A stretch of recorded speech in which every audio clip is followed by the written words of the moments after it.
Taekwondo ಕ್ರೀಡೆ ಮಾತ್ರವಲ್ಲದೆ ಸಮರ ಕಲೆಯಾಗಿಯೂ ಹೆಸರಾಗಿದೆ.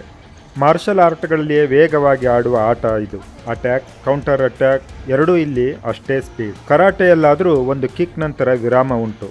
ಆದರಿಲ್ಲಿ ನಿರಂತರ 1.5 ನಿಮಿಷ ಹೋರಾಟ ನಡೆಯುತ್ತಿರುತ್ತೆ.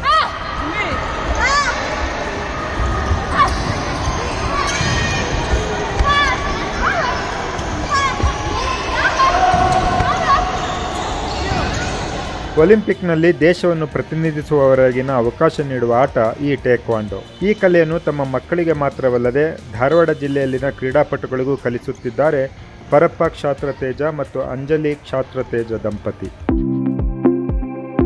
ಪರಪ್ಪ ದಂಪತಿಯ ಪುತ್ರಿ ಅದಿತಿ ಕ್ಷಾತ್ರತೇಜ ಖೇಲೋ ಇಂಡಿಯಾ ಟೂರ್ನಿ ಸೇರಿದಂತೆ ಅಖಿಲ ಭಾರತ ಅಂತರ್ ವಿಶ್ವವಿದ್ಯಾಲಯ ಕ್ರೀಡಾಕೂಟದಲ್ಲಿ ಪದಕದ ಸಾಧನೆ ಮಾಡಿದ್ದಾರೆ. ರೀಸೆಂಟಾಗಿ ಖೇಲೋ ಇಂಡಿಯಾ ನ್ಯಾಷನಲ್ಸಲ್ಲಿ ಸಿಲ್ವರ್ ಮೆಡಲ್ ಪಡೆದೆ. ಸೊ ಅದು ಹೆಂಗೆ ಪ್ರೊಸೀಜರ್ ಹೆಂಗಿರ್ತೈತೆ ಅಂದರೆ, ಫಸ್ಟ್ ಸೌತ್ ಝೋನ್ ಇರುತ್ತೆ. ಸೌತ್ ಝೋನಲ್ಲಿ ಸ್ಟೇಟ್ಸ್ದು ಒಂದು ವೇಟ್ ಕ್ಯಾಟಗರಿದ ಬೆಸ್ಟ್ 8 ಪ್ಲೇಯರ್ಸನ್ನು ಸೆಲೆಕ್ಷನ್ ಮಾಡಿ ನ್ಯಾಷನಲ್ಸ್ ಕರ್ಕೊಂಬರ್ತಾರೆ. ಸೊ ಅದರಲ್ಲಿ ಹ್ಯಾವ್ ಸೆಕ್ಯೂರ್ಡ್ ಸೆಕೆಂಡ್ ಪ್ಲೇಸ್.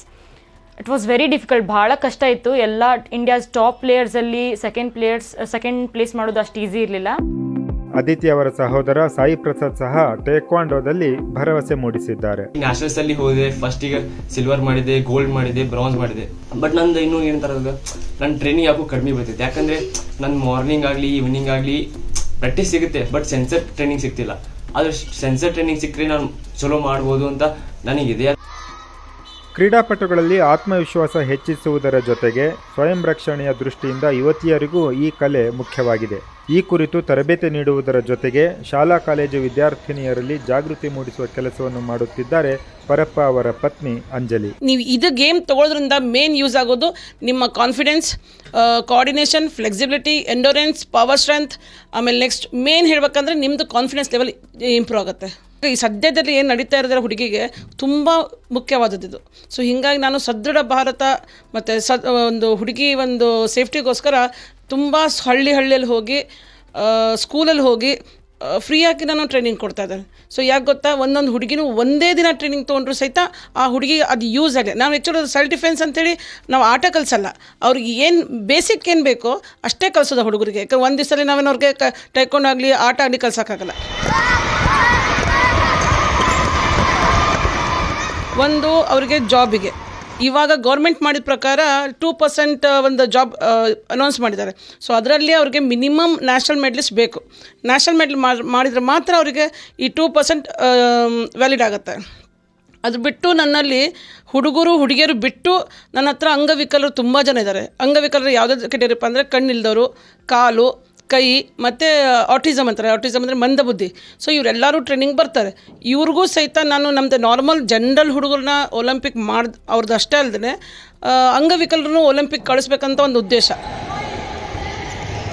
ಧಾರವಾಡದ ಆರ್.ಎನ್. ಶೆಟ್ಟಿ ಕ್ರೀಡಾಂಗಣ ಮಾತ್ರವಲ್ಲದೆ ಉತ್ತರ ಕರ್ನಾಟಕ ಭಾಗದ ವಿವಿಧ ಜಿಲ್ಲೆಗಳ ಶಾಲೆಗಳಲ್ಲಿಯೂ ಪರಪ್ಪ ದಂಪತಿ ಮಕ್ಕಳಿಗೆ ತರಬೇತಿ ಕೊಡುತ್ತಿದ್ದಾರೆ. ಟೇಕ್ವಾಂಡೋ ಕಲಿಕೆಯಿಂದ ರಾಜ್ಯ, ರಾಷ್ಟ್ರ, ಅಂತಾರಾಷ್ಟ್ರೀಯ ಮಟ್ಟದಲ್ಲಿ ಸಾಧನೆ ಮಾಡಬಹುದು, ಸರ್ಕಾರಿ ಉದ್ಯೋಗ ಪಡೆಯಲು ಸಹಾಯವಾಗುತ್ತದೆ ಎಂಬ ನಿಟ್ಟಿನಲ್ಲಿ ಕೆಲಸ ಮಾಡುತ್ತಿದ್ದಾರೆ ಈ ದಂಪತಿ. ಟೇಕ್ವಾಂಡೋ ಈಗ ಸ್ಕೂಲ್ ಗೇಮ್ ಆಗಿದೆ. ಆಮೇಲೆ ಯೂನಿವರ್ಸಿಟಿ ಬ್ಲೂ ಆಗ್ಬೋದು. ಆಮೇಲೆ ಅಂಡರ್ 19 SGFದಲ್ಲಿ ಪಾರ್ಟಿಸಿಪೇಟ್ ಮಾಡ್ಬೋದು. ಹೀಗೆ ಮತ್ತು ಸರ್ಕಾರದ ನೌಕರಿಯಲ್ಲಿ ಟೇಕ್ವಾಂಡೋ ಕ್ರೀಡಾಪಟುಗಳಿಗೆ ಅವಕಾಶ ಇದೆ. CSF ಆಗಲಿ, ITBT ಆಗಲಿ ಅಥವಾ ಆರ್ಮಿ ಟೀಮು, ಹೀಗೆ ಬೇರೆ ಬೇರೆ ವಿಭಾಗದಲ್ಲಿ ಇದರ ಸ್ಪೋರ್ಟ್ಸ್ ಕೋಟಾದಲ್ಲಿ ಟೇಕ್ವಾಂಡೋ ಅದರ ಅವಶ್ಯಕತೆ ಇದೆ.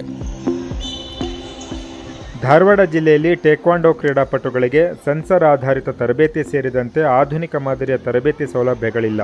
ಇದರಿಂದ ಎಷ್ಟೋ ಕ್ರೀಡಾಪಟುಗಳಿಗೆ ಹಿನ್ನಡೆಯಾಗುತ್ತಿದೆ. ಸರ್ಕಾರ ಮತ್ತು ಸಂಘ ಸಂಸ್ಥೆಗಳು ಈ ನಿಟ್ಟಿನಲ್ಲಿ ಆಸಕ್ತಿ ತೋರಿ ನೆರವು ನೀಡಿದರೆ ಟೇಕ್ವಾಂಡೋ ಕಲಿಯುವವರ ಸಂಖ್ಯೆ ಹೆಚ್ಚುವ ಜೊತೆಗೆ ದೇಶಕ್ಕೆ ಒಲಿಂಪಿಕ್ ಪದಕ ಬರುವ ಅವಕಾಶವೂ ಹೆಚ್ಚುತ್ತದೆ ಎನ್ನುತ್ತಾರೆ ಕ್ರೀಡಾ ಪ್ರೇಮಿಗಳು.